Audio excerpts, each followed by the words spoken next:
इस कार्यक्रम के प्रायोजक है राजेश मसाले। अब आएगा खाने में असली स्वाद राजेश मसाला के साथ। आखिरकार स्मृति ईरानी का वनवास खत्म होने वाला है दोस्तों। 2 साल बाद राजनीति में वापसी करने वाली हैं स्मृति ईरानी। आपको याद होगा 2019 में राहुल गांधी को अमेठी से हराकर पूरे देश की राजनीति में तहलका मचाने वाली स्मृति ईरानी 2024 में उसी अमेठी से हार गई, संसद से बाहर हो गई। और तो और राजनीतिक गलियारों में ये सवाल उठने लगे कि क्या स्मृति ईरानी का सियासी सितारा अब ढल गया है, क्या बीजेपी में उनका दौर खत्म हो गया है। लेकिन दोस्तों ऐसा हुआ नहीं, क्योंकि करीब 2 साल बाद बीजेपी ने एक ऐसा फैसला ले लिया जिसने इन तमाम सवालों का जवाब दे दिया।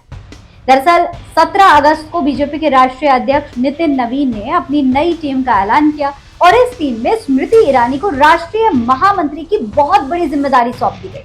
यानी जिस नेता को 2024 की हार के बाद राजनीतिक तौर पर हाशिए पर जाने की अटकलें से घेरा जा रहा था, वही स्मृति ईरानी अब बीजेपी के राष्ट्रीय संगठन में एक बार फिर बेहद अहम भूमिका में नजर आई। दरअसल बीजेपी के राष्ट्रीय अध्यक्ष नितिन नवीन ने पद संभालने के 209 दिन बाद अपनी 65 सदस्यीय राष्ट्रीय कार्यकारिणी का ऐलान किया है।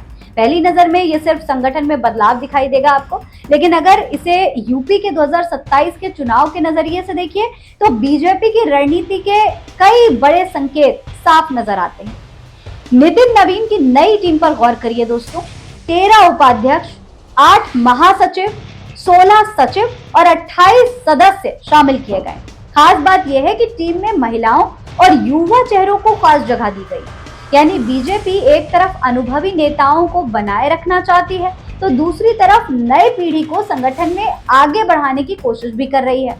राम माधव को उपाध्यक्ष और स्मृति ईरानी को महासचिव की जिम्मेदारी देकर पार्टी ने इन दोनों नेताओं को फिर से राष्ट्रीय संगठन में महत्वपूर्ण भूमिका दे दी है। वहीं राजस्थान की पूर्व मुख्यमंत्री वसुंधरा राजे उपाध्यक्ष बनी हुई हैं और राष्ट्रीय संगठन मंत्री BL संतोष भी अपनी जिम्मेदारी पर कायम है।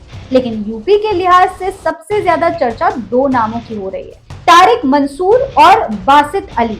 बीजेपी ने उत्तर प्रदेश से इन 2 मुस्लिम चेहरों को राष्ट्रीय टीम में जगह दी है दोस्तों। देखिए, राजनीतिक तौर पर इसे काफी महत्वपूर्ण कदम माना जा रहा है, क्योंकि 2027 के चुनाव में बीजेपी की नजर सिर्फ अपने पारंपरिक वोट बैंक पर नहीं है, बल्कि उन सामाजिक वर्गों तक भी पहुंच बनाने की है जहां पार्टी को अभी और विस्तार की जरूरत है, जैसे कि मुस्लिम वोट बैंक।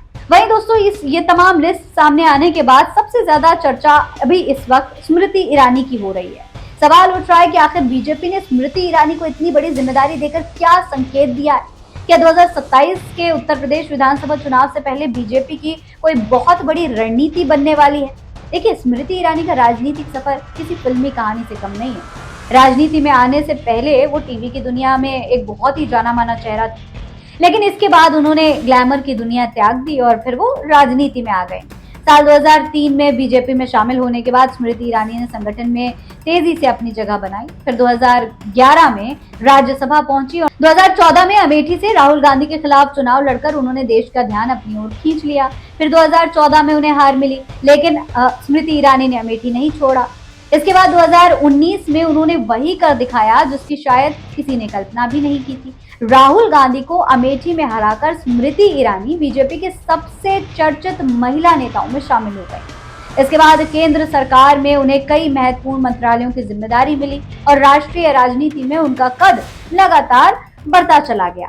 लेकिन 2024 में कहानी ने फिर करवट बदल ली। अमेठी में कांग्रेस के किशोरी लाल शर्मा ने स्मृति ईरानी को हरा दिया और इसके बाद उनके राजनीतिक भविष्य को लेकर तरह तरह की चर्चाएं शुरू हो गई। लेकिन बीजेपी ने अब साफ कर दिया है कि स्मृति ईरानी की जो कहानी है वो अभी खत्म नहीं हुई। नितिन नवीन की नई टीम में राष्ट्रीय महामंत्री बनना इस बात का बड़ा संकेत है कि पार्टी अब भी स्मृति ईरानी को एक महत्वपूर्ण राजनीतिक चेहरा मानती है, उन पर भरोसा करती है। और अगर इसे 2027 के चुनाव से जोड़कर देखें तो ये फैसला और भी महत्वपूर्ण हो जाता है। देखिए, उत्तर प्रदेश में महिला वोटर बीजेपी के लिए बहुत महत्वपूर्ण है।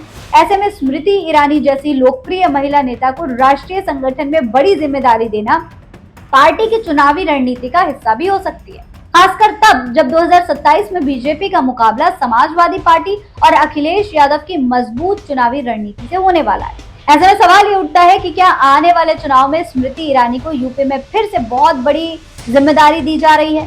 क्या वो महिला वोटर्स के बीच बीजेपी का चेहरा बन पाएंगी? और क्या 2019 की अमेठी वाली स्मृति 2027 में यूपी की सियासत में फिर कोई बहुत बड़ा राजनीतिक उलटफेर करती नजर आएंगी? फिलहाल इतना तय है दोस्तों कि 2024 की हार के बाद स्मृति ईरानी का सियासी सफर रुक जरूर गया था, लेकिन खत्म नहीं हुआ था। और अब नितिन नवीन की नई टीम में राष्ट्रीय महामंत्री बनकर उनकी वापसी ने एक बात साफ कर दी है कि स्मृति ईरानी की राजनीति में अभी बहुत कुछ बाकी है।